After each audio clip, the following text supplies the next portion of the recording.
کہ اہل عرب روزے کی عبادت سے واقف نہیں تھے۔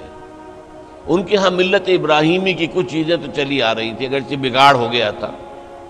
نماز تھی، اس میں وہ سیٹیاں بجاتے تھے، تالیاں بجاتے تھے، نماز تو تھی، اس کا ذکر جو ہے قرآن مجید میں موجود ہے۔ حج موجود تھا، حج میں کچھ چیزیں انہوں نے بدل دی تھی، تلبیہ میں مشرکانہ عقیدہ شامل کر دیا تھا، اور یہ ہے کہ قریش یہ کہتے تھے کہ ہم عرفات نہیں جائیں گے، عرفات کا میدان جو ہے وہ حدود حرم سے باہر ہے، ہم حرم کے متولی ہیں، ہم حرم سے باہر نہیں جائیں گے۔ یہ عرفات تو دوسرے لوگ جو ہے باہر سے جو آتے ہیں ان کا کام ہے کہ وہ عرفات جائیں، یہ بھی انہوں نے غلط کام کر لیا تھا۔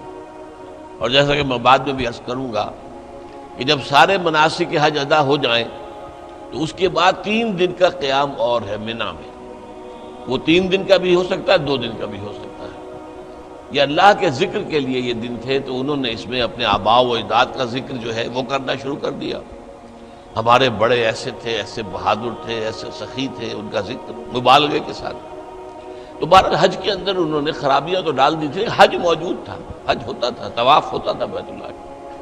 اسی طرح زکوٰۃ کے نام سے کوئی عبادت نہ صحیح، لیکن صدقات، خیرات، یہ تو ان کے ہاں تھا، لیکن صوم کی عبادت سے وہ واقف نہیں تھے۔ یہ لفظ جو عربی زبان میں آتا ہے یہ گھوڑوں کے لیے آتا تھا، گھوڑوں کو روزہ رکھواتے تھے۔ کیوں؟ آپ کو معلوم ہے ان کا پیشہ ہی تھا غارت گری، لوٹ مار، اور لوٹ مار میں خاص طور پر رات کے پچھلے حصے میں جا کے کہیں چھاپا مارنا، لوٹ مار کرنا، غارت گری کرنا، خوریزی کرنا، پھر وہاں سے بھاگنا۔ یہ جو گوریلا وار کا طریقہ ہوتا ہے، پھر وہاں پر مقابلے کرنے کے لیے رکنا نہیں ہے، پھر بلکہ وہاں سے بھاگ جانا ہے۔ اس کے لیے انہیں تیز رفتار سواری کی ضرورت تھی۔ ان کی جو عام سواری ہے اونٹ، وہ ویسے تو بہت سے اعتبارات سے ان کے لیے بہت موزوں سواری ہے، وہ پیاس بھی برداشت کر سکتا ہے، ایک ہفتے تک اگر پینے کو پانی نہ ملے تو اسے پرواہ نہیں ہے، بھوک برداشت کر سکتا ہے۔ ریت میں چلنے کے لیے اس کو پاؤں اللہ نے ایسے بنائے ہیں، چوڑے چوڑے پاؤں۔ پھر یہ کہ وہ دھوپ کی سختی، لو کی گرمی برداشت کر سکتا ہے، لیکن اس میں رفتار تیز نہیں ہے۔ تیز رفتاری کے لیے گھوڑا چاہیے، اور گھوڑا نازک مزاج جانور ہے، وہ بھوک اور پیاس برداشت نہیں کر سکتا، گرمی اور لو کی حدت اور شدت برداشت نہیں کر سکتا۔ اسے عادی بنانے کے لیے روزہ رکھواتے تھے، بھوکا رکھا، کھانا پینا اس کا بند کر دیا، چارہ ڈالنا بند کر دیا، پانی پلانا بند کر دیا۔ پھر جب لو چلتی تھی تو اس کا رخ منہ جو ہے لو کی طرف کر کے، اور پھر وہ بدو کھڑا ہو جاتا تھا، اپنا منہ اور اپنا سر تو ڈھانپ لیتا تھا اپنے غتلے کے اندر، لیکن وہ گھوڑے کا منہ رکھتا تھا سیدھا لو کی طرف، تاکہ اس کو لو برداشت کرنے کا مادہ اس کو پیدا ہو جائے۔ اس کو کہتے تھے روزہ، یہ جو ہے ہمارا گھوڑا جو ہے روزے سے۔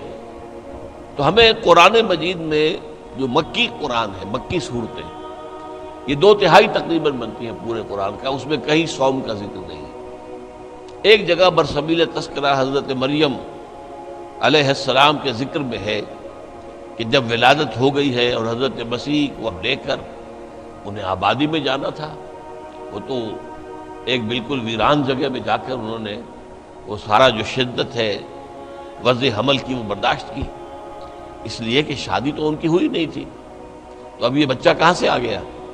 تو اب وہ بہت پریشان تھی کہ میں کیا کروں گی، کیا کہوں گی، اس بچے کو لے جاؤں گی۔ تو قرآن مجید میں سورہ مریم میں ہے کہ یا تو فرشتے نے پکار کر کہا یا اسی بچے نے پکار کر کہا، گھبرائیں نہیں۔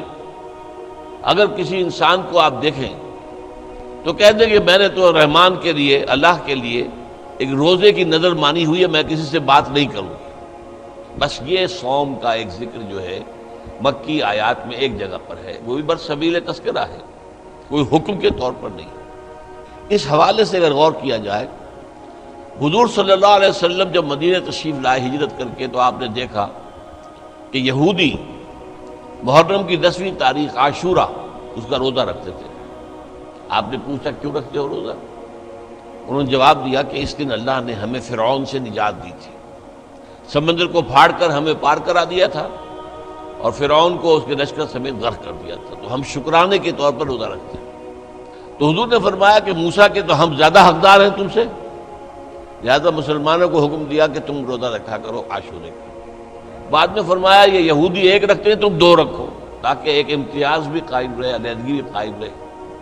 لہذا 9 محرم کی اور 10ویں کے روزے رکھنے مسلمان نے شروع کر دیے۔ کچھ دنوں کے بعد اب 3 روزے ہر مہینے میں لازم کر دیے گئے۔ میں لفظ فرض استعمال نہیں کر رہا ہوں، ابھی میں بتاؤں گا اس کو۔ 3 روزے لازم کر دیے گئے کہ ایام 20 کے 13ویں 14ویں اور 15ویں تاریخیں جو ہے ہر مہینے کی، اس میں روزے رکھو۔ حکمت کیا تھی؟ ایک دم ایک مہینے کا روزہ فرض ہو جائے، اور وہ مہینہ فرض کیجئے مئی کا ہے، جون کا ہے، تو قیامت ٹوٹ پڑے گی لوگوں پر۔ انہیں عادی بناؤ، رفتہ رفتہ۔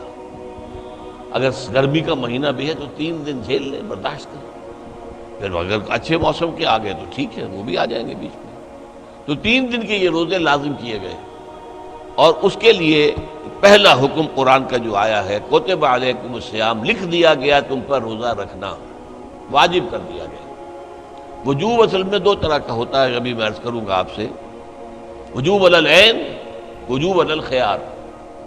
یہ جو روزہ واجب کیا گیا، کتب علیکم الصیام کما کتب علی الذین من قبلکم، جیسے کہ روزہ رکھنا لکھ دیا گیا تھا، فرض کیا گیا تھا ان لوگوں پر کہ جو تم سے پہلے ہو گزرے۔ تمام امتوں پر روزہ جو ہے وہ لازم رہا ہے، لعلکم تتقون، تاکہ تمہارے اندر تقویٰ پیدا ہو جائے۔ جو اس میں حکمت صوم کا جو ذکر ہے وہ میں بعد میں بیان کروں گا، ابھی میں صرف اس پہلو سے گفتگو کر رہا ہوں کہ میری رائے میں، اور مولانا انور شاہ کشمیری رحمۃ اللہ علیہ کی رائے میں، اور امام راضی کی رائے کی روح سے بہت سے جو سلف کے اندر تابعین ہیں ان کی رائے میں، یہ حکم روزے کا رمضان کا نہیں ہے بلکہ ایام 20 کا ہے، اس لیے کہ آگے فرمایا ایام معدودات، گنتی کے چند دن ہیں۔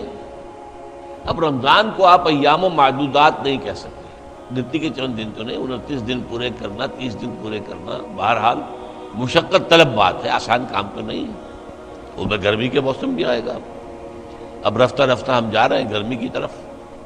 ایام معدودات، اب یہ ایک طریقہ ہے تشویق کا، ترغیب، دیکھو بھائی فکر نہ کرو، ہمت کرو، گنتی کے چند دن ہے نا۔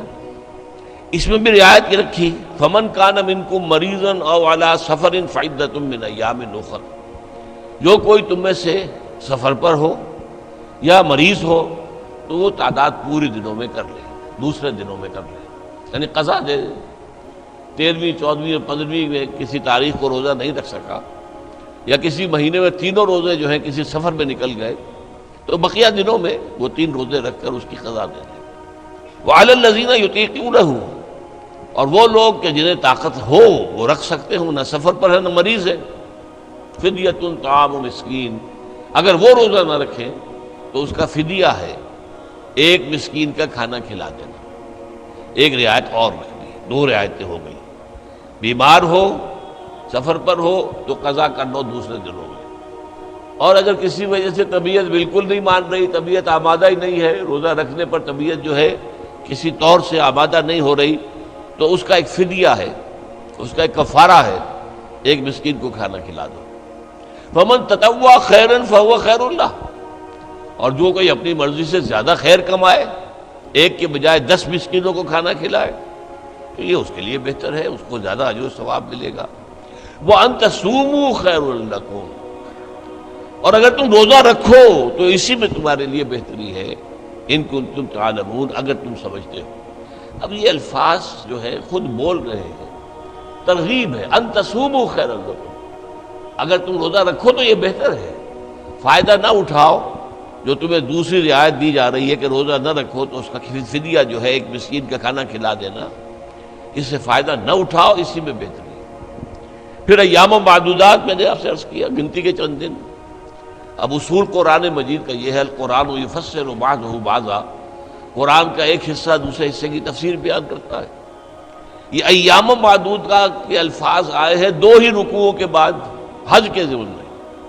حج کے ضمن میں جیسا کہ میں نے ابتدا میں بھی عرض کیا تھا، جب تمام مناسک حج ادا ہو گئے، وقوف عرفہ بھی ہو گیا، مزدلفہ بھی ہو گیا، پھر قربانی بھی ہو گئی، حلق بھی ہو گئی، رمی ہو گئی، یہ سارے جو ہے تمام جو مناسک ہیں وہ پورے ہو گئے۔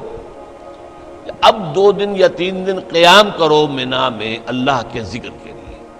چنانچہ ان رکوع میں فرمایا گیا فَإِذَا قَضَيْتُم مَّنَاسِكَكُمْ فَاذْكُرُوا اللَّهَ كَذِكْرِكُمْ آبَاءَكُمْ أَوْ أَشَدَّ ذِكْرًا، جب تمام مناسک کے حج ادا ہو جائیں، پورے ہو جائیں، تو پھر اب اللہ کا ذکر کرو اتنا شدت کے ساتھ، بلکہ زیادہ شدت کے ساتھ جس کے ساتھ تم اپنے آباء و اجداد کا ذکر کرتے تھے۔ یہ خرابی انہوں نے کر لی تھی، بجائے اللہ کی یاد کے، اللہ کے ذکر کے، اللہ کی عظمت کے بیان کے، اللہ کے انعامات اور احسانات کے تذکرے کی بجائے وہ اپنے بڑے لوگوں کے جو ہیں اوصاف اور ان کا کردار اور ان کے کارنامے اور ان کی سخاوت، ان کی شجاعت، ان کی بہادری، یہ اس کا تذکرہ کرتے۔ تو فرمایا نہیں، فاذکروا اللہ کذکرکم آباءکم او اشد ذکرا، تو اللہ کا ذکر کیا کرو جیسے کہ اپنے آباء و اجداد کا ذکر کرتے رہے ہو، بلکہ اس سے بھی زیادہ۔ آگے چل کر فرمایا وَاذْكُرُوا اللَّهَ فِي أَيَّامٍ مَّعْدُودَاتٍ، وہی الفاظ آگئے، ذکر کرو اللہ کا گنتی کے چند دنوں میں۔ فَمَن تَعَجَّلَ فِي يَوْمَيْنِ فَلَا إِثْمَ عَلَيْهِ، جو کوئی 3 دن پورے کرنے کی بجائے 2 دن پورے کر کے چلا آیا، اس پر بھی کوئی گناہ نہیں ہے۔ وَمَن تَأَخَّرَ فَلَا إِثْمَ عَلَيْهِ، اور جس نے مؤخر کیا اور پورے 3 دن وہاں پر لگائے، اس میں بھی کوئی گناہ نہیں ہے۔ اب یہاں 2 یا 3 دن کے لیے آ رہا ہے ایام معدودات، اسی طریقے سے وہ جو فرمایا ایام معدودات، فمن کان منکم مریضا او علی سفر فعدۃ من ایام اخر، یہ ہے در حقیقت اس روزے کا پہلا حکم، ایام 20 کے 3 روزے۔ جب رمضان مبارک کا روزہ فرض ہو گیا تو اب یہ واجب نہیں رہے، اسے کہتے ہیں وجوب علی الخیار، اختیار ہے، چاہے روزہ رکھ لو، چاہے ایک مسکین کو کھانا کھلا دو۔